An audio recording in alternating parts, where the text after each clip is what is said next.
Hello and good evening, dear viewers. Thank you so much for tuning in to Talk to Your Doctor show here at TENRI Children's Hospital. We thank you so much for your continued support and for watching this show. I hope you are getting educated as well. And I kindly ask you today to ask all the questions that you have. Today we have our pediatrician here at TENRI, and a quick one is that at TENRI we give you pediatric services for 24 hours every day. So visitors, if you have an issue with your child, make sure that you come in at TENRI Children's Hospital. And today we have Dr. MORAA, who will be talking to us about diarrhea in children. I know you're waiting for this show, so kindly ask all the questions that you have today, and I'm sure you will be educated because your children are very important and we need them to have good health. Karibu sana daktari to the show.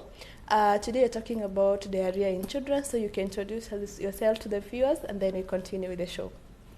Good afternoon, viewers. My name is Rose MORAA, clinician pediatrics in Children's Hospital.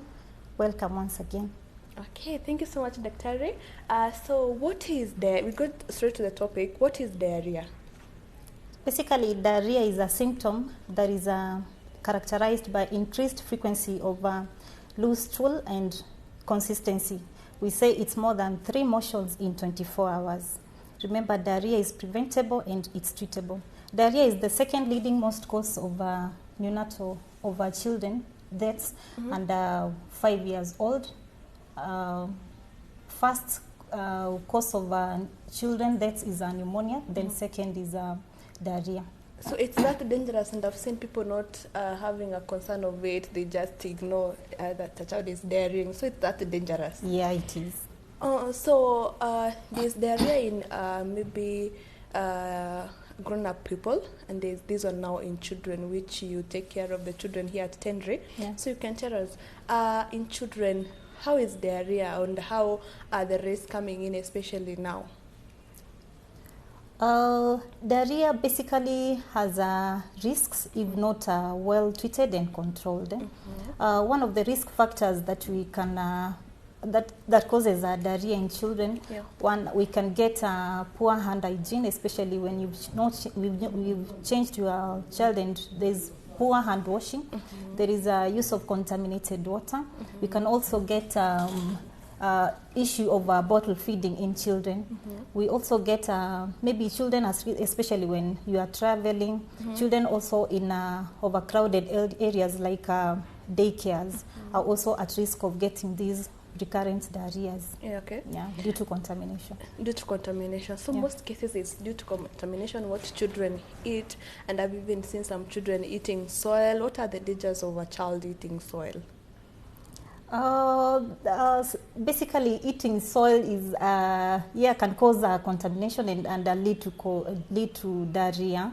But if you see your child is eating soil, most likely there is a nutritional deficiency, especially iron. So you need to check you bring your child to the hospital, then you get to diagnose what could be the issue. Okay, nice one, Doctor. So we go to the signs and symptoms of diarrhea in children, because sometimes maybe it happens once, twice in a day. Someone ni kitu ya kawaida. So you can tell us, what are the signs and symptoms of diarrhea in children?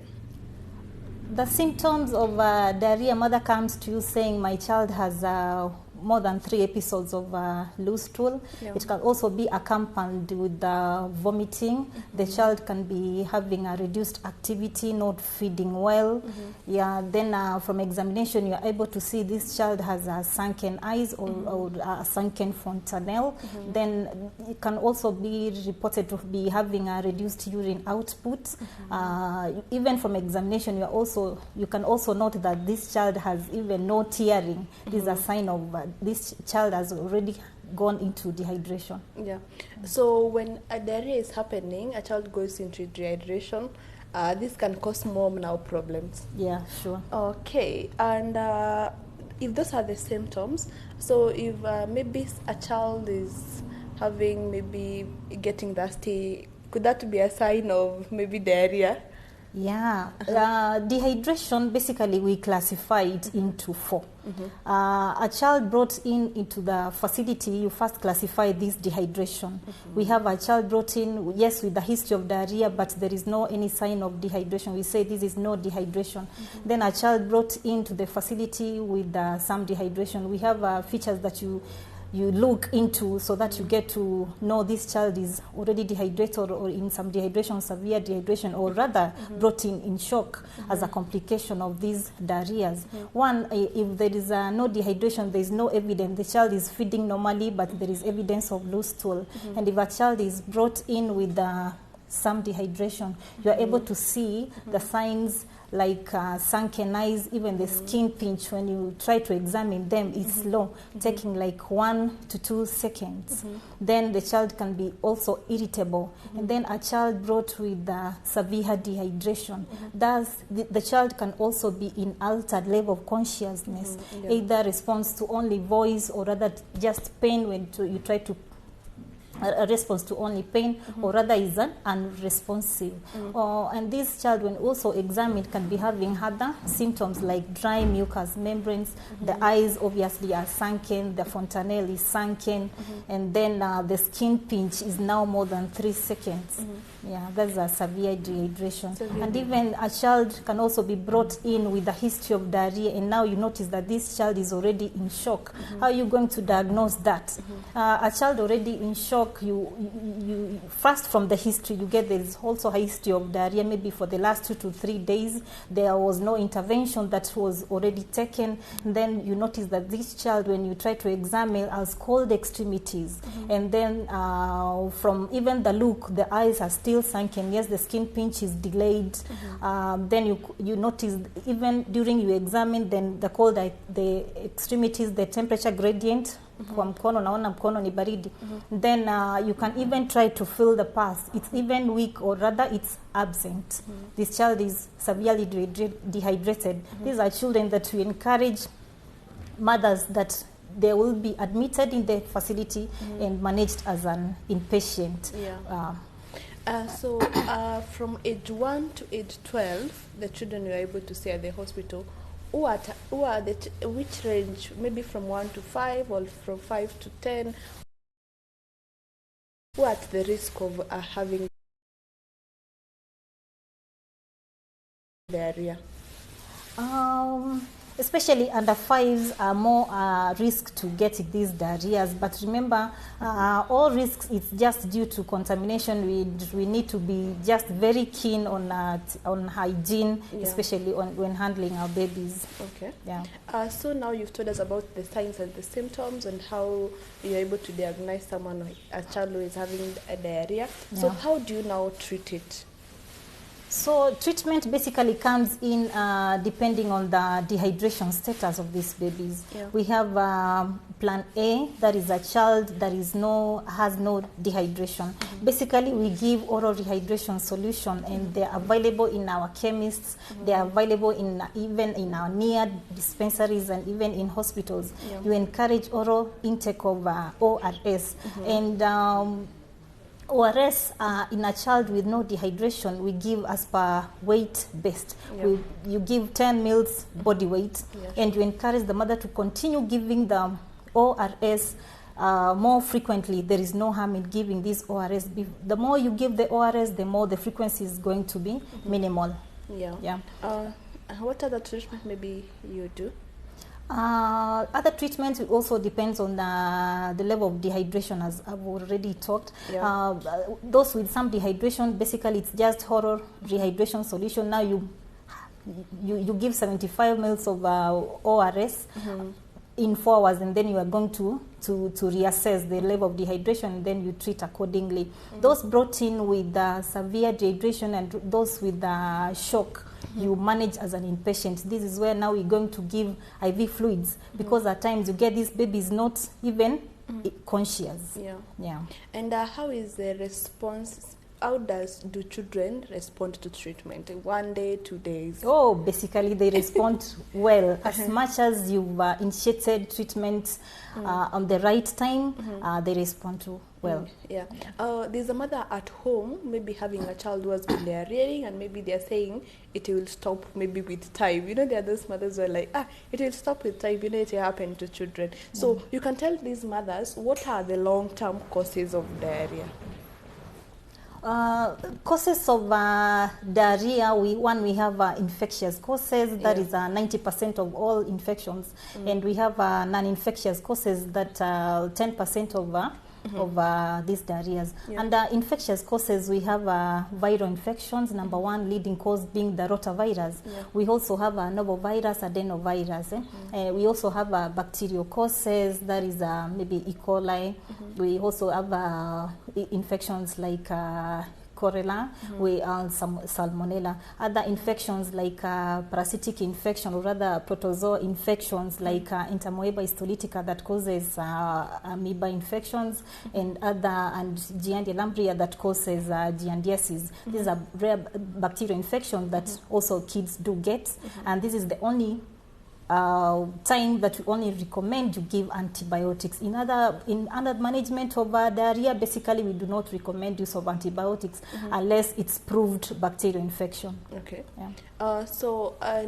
Maybe bacterial. You talked about different causes. Yeah. So which is the highest numbers of children who come in maybe with viral infection or bacterial infections? A higher number of kids being admitted with diarrhea, number one leading cause is rotavirus, that is more through contamination. Yeah. So maybe rotavirus, where is it found at our home environment? Where is it maybe found? You know, bacteria can be found anywhere. Yeah, can be found either in contaminated surfaces, even through our toys. At times we do not disinfect them well, so even the child picks the toys, puts anything in the mouth, they are risk of getting contaminated. Yeah.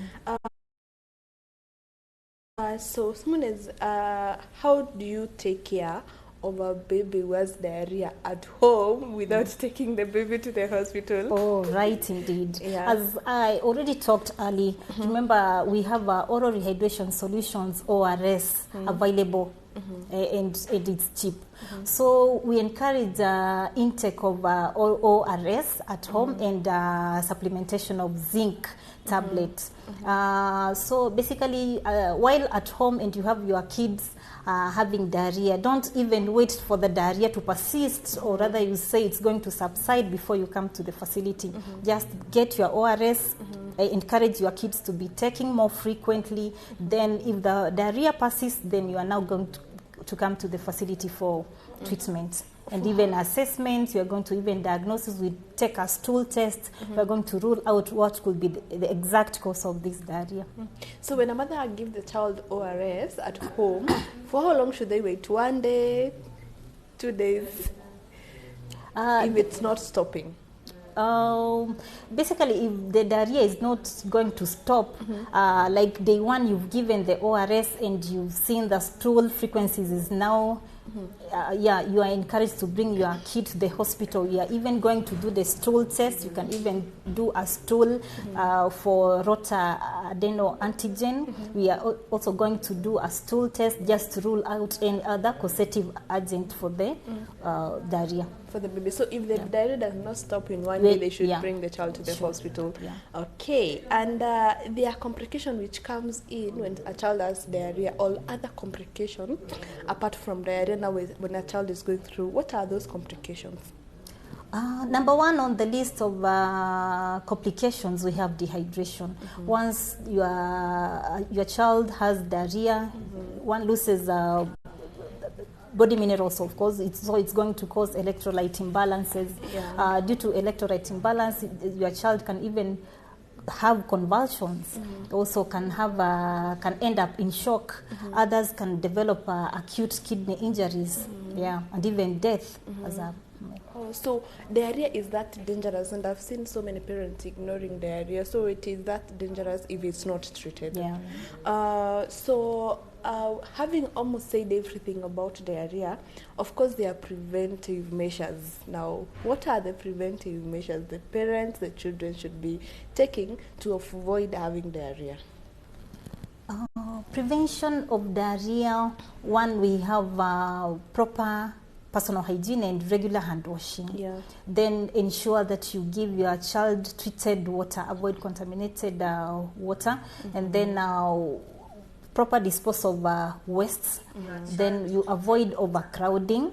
And then taking your children to daycares where they are exposed to contamination. Then there is number one, immunization. Immunization like rotavirus. Despite, yes, you are going to give immunization, remember your kid can also get the rota infection, but now the symptoms are even going to be less mild. And then there is exclusive breastfeeding. Yeah.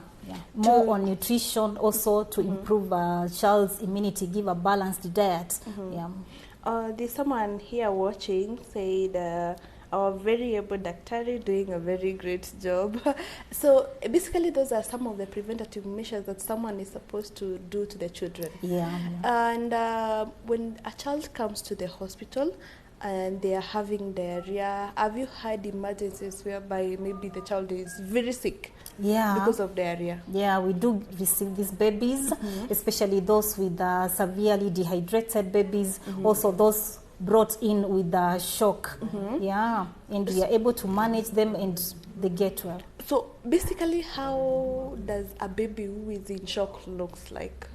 A baby brought in shock, one from the history, a mother tells you, we've been, my child has been having diarrhea maybe in the last 1 to 2 days. And then straight when you examine this child, you can even notice the child is even unresponsive. And then while you examine, the extremities are cold, a capillary filter is now slow. Even when you check the blood sugars, they're even too low. You've talked of blood sugars in children. So what are the ranges of a normal blood sugar in children? Blood sugar, especially in children, it also depend. Less than 5 millimoles per liter is low. Minimal? Yeah. Oh, 5. And the highest? That is the normal one is if you see the sugar is less than 5, that child needs intervention. Okay. So especially now when it's cold, do we have maybe a lot of children coming in with diarrhea or with pneumonia? We have children now being brought in with pneumonia symptoms, persistent cough, but a few too are brought in due to diarrhea. Like now it's raining, maybe the rivers are maybe contaminated. You know, children go just pick water from anywhere. Are there cases whereby if a child takes water can have maybe start diarrheaing? Something like that. We have. That is a reason as to why we encourage these mothers to always give treated water at home or boil before you give to your child. And then a child maybe who is breastfeeding, who is maybe from 1 month to 6 months, they are breastfeeding, so they are not feeding on these other types of food. Do they come in with diarrhea? Oh, yeah, they do. What causes diarrhea in those children? Because I hear breast milk is the best. It's best for even treatment, so many things. Still, they do get contamination, especially when there is poor personal hygiene, especially if there is no regular hand washing. A mother breastfeeds and ends up contaminating, so they still get the contamination and the infection. So someone here, I was seeing a question, someone asking, in school, how is it possible? You know, now in school, they don't have control when they go out for lunch break, they are not able to wash their hands maybe thoroughly. So what can maybe teachers do in schools to make sure that children do not get infected? Yeah, from school we always encourage that if possible, we keep talking to our kids, regular hand washing, especially after you visited the toilets, and also having some points where our children are now going to wash their hands, especially after visiting the toilets. Then it's possible. So basically diarrhea comes in when there's no good hygiene. So at the hospital maybe today, I'm sure you've seen children, and many children. Maybe let's say if you've seen 10 children. Now, which number is the risk of people, maybe the children with diarrhea out of 10?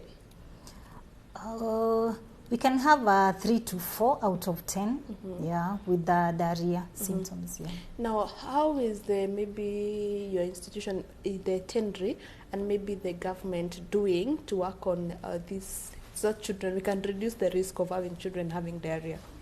Yeah, in our facility, number one, we recommended the management because we have hand washing areas. We have available soap.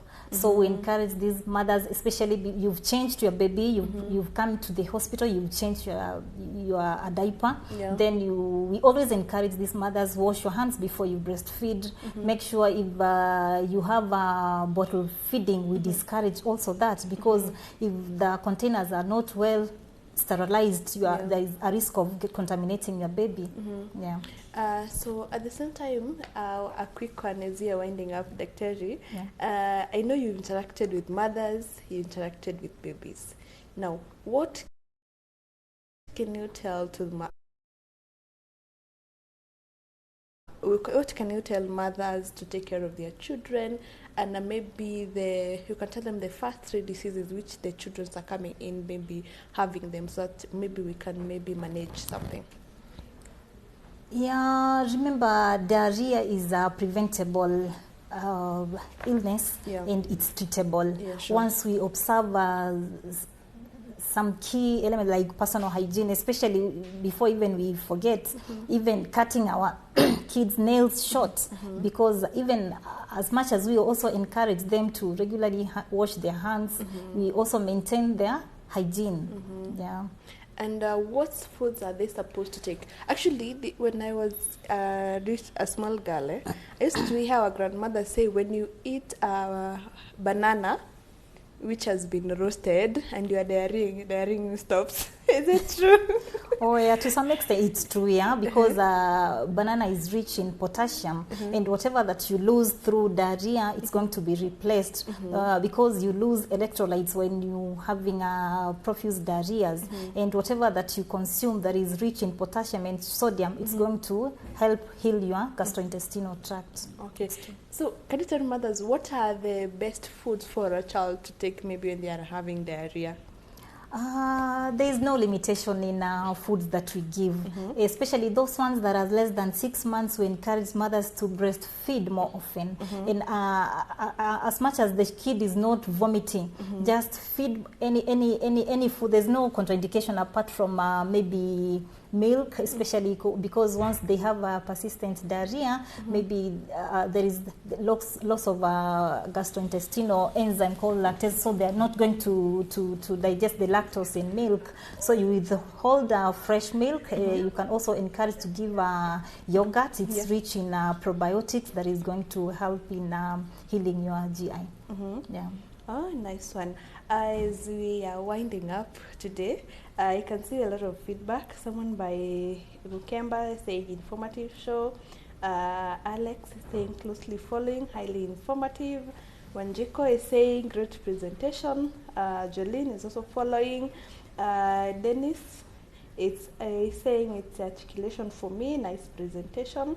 So as we wind up, Doc, talk to parents as a pediatric doctor. Talk to them as we are winding up. Basically, diarrhea is an illness, if not well treated, can cause complications. Yeah. So once you've seen that your child has more than 3 motions of diarrhea in a day, kindly remember to buy oral rehydration solutions before you come to the facility, and keep on encouraging giving the oral rehydration solution. Don't just say it's not tasting good and you are not going to give this ORS, or rather if you give the ORS, my kid is not going to vomit. Remember, vomiting is not a contraindication to giving ORS. Yeah. Give steady feeds, and then if the child vomiting, remember, it's not all that is going to come out through the vomiting. Yeah. A little bit is going to be observed, and it's going to be of more value than just leaving. You are not going to give this ORS. Yeah. Okay. So thank you, Doc, for the show. Could you be having something else maybe for us today as we're winding up? Oh, yeah. At TENRI Group of Hospitals, we always welcome you as we serve and also watch your kids move into the next level, being healthy. Yeah. Okay. Thank you so much, Doc, for coming through for the show. Thank you for the great presentation. Thank you for the great information. Actually, we'll keep informing our viewers more about their children. I think next time we'll talk about also pneumonia in children, because especially this month when there is cold, most children are likely to have pneumonia. So we'll maybe have a show on pneumonia, so you prepare for the viewers that they can ask. So thank you so much, dear viewers, for watching Talk to Your Doctor show. I've been your host today, and a quick one is that at TENRI you get pediatric services at 24 hours, both at Majimbo in a hospital and also at Doctor's Plaza. You can get all these services for 24 hours. So you can bring in your children if there is anything, especially now when it's the cold season. You can also reach to us on 0723 386 806, or you can also reach to us on 0718 918 189, or you can talk to us at all our pages, at the Facebook page TENRI Embu Children Hospital, even on our website and even on our Twitter handles. You can talk to us, you can ask all the questions that you have, and Dr. Leven can answer them later as you keep asking them. Thank you so much for tuning in. It has been a pleasure having you all on the show. Until next time, see you and have a good evening.